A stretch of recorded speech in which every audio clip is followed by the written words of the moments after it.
Welcome to this quick episode. Now, this is just a quick tip for all you people out there that you had an 8-foot bed on your truck.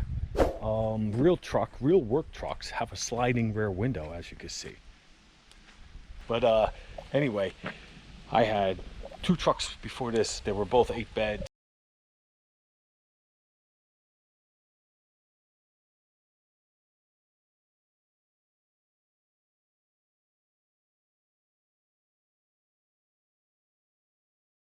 And when I got this one, oh man, right away when I started towing around lumber and stuff, I wish I had the 8-foot bed again. But this has the sliding rear window. Sliding rear window came in awfully handy. I learned quick. What are those sliding rear windows for? Most people think it's to crack open and grab some air. Not if you use it as a work truck. If you use it as a work truck, you know what it's for. You slide it open and you could put 16 footers up to the dash if you have to, and you could stack them, I don't know, 8 high, whatever you're getting. And you can actually transport a lot of wood in this thing. I've transported 16 footers. Normally I do 12 footers. They hang over about 2 feet right here.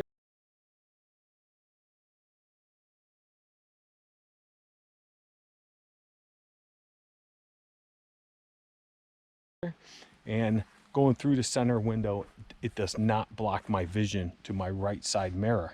16 footers will. So you have to have someone driving with you, make sure it's clear, and just be careful doing it. Now, a tip for everyone. What happens if you break your rear sliding window like I did? Well, I guess you could drop probably about, I seen the windows, if you know how to put them in, it cost you $300 to $400 to replace them.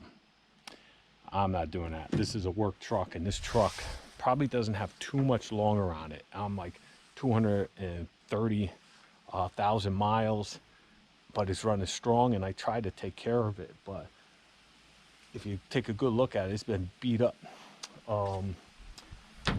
So what I ended up doing is I grabbed a piece of plexiglass from my Home Depot, and let me show you here.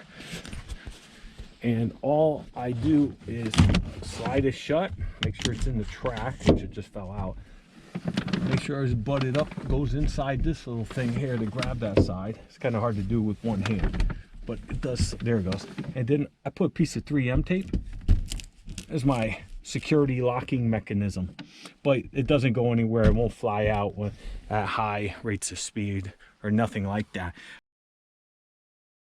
I've been lucky. It keeps all the rain out. I don't have any problems.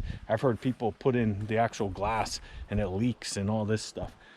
I did have a leak over there, but I used some of that Flex Seal tape. No more leak. Like I said, I'm not big on how great my work truck looks, as long as it doesn't fall apart while I drive it. But the glass works fine. Everything's good to go. That's how I would recommend fixing your rear slider.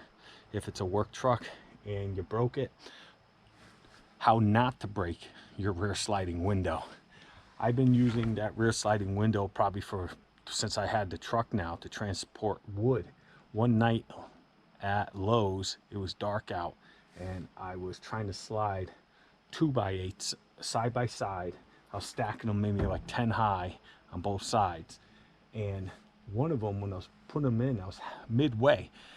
The window has a little plastic latch, and I didn't open it all the way. So the little latch was just sticking out just enough for the 2x6. When I slid it in, it just kissed it, grabbed it, and window was done. And it took quite a bit to clean out all that glass. So pay attention when you're sliding it in, and very easily you could break the whole rear window by just throwing it in. So take your time, be careful, and use a lot of straps. Best thing to do also, when you're driving with all that weight and you hit that brake for emergency, your 2x4s, 2x6s, whatever you're transporting, 2x10s, will go right through your front windshield and probably kill you. So what I recommend is you want tension. You want tension squeezing down on the rear tailgate and that pretty much locks them in. You could try to wrap it and put one here and one there, but it seems to be, if you try to lock them all together, even when you stop quick, they still move. The only thing I've noticed, and I'm sure, I mean, if you really have gem on your brakes, it ain't much gonna hold that in. But you know, drive safe when you're doing stuff like this. But I always have a strap here to here, and I crank it down and it just traps it. Same thing over there. I do the same to the front, and it just pulls it down, and it pulls the wood down. Just be careful you don't break the frame of your window. You're not going to break this, but that really locks it in. Sometimes I wrap a strap around the center, and then I'll actually hook it, and I'll bring it this way, so if I did stop good, that will be another spot to prevent the wood sliding forward, because I had a couple scary quick stops, let's say, when I'm lazy and I don't want to wrap it up real good. So wrap it up and drive safe. And there's a tip for you. Now you know what that center window is for if you have a work truck. All right, be safe out there. Thanks for watching. Hit that subscribe button, and you could go back and watch me make that cabin. My wife's calling me. She got a flat tire. It's just the worst reception. Hello?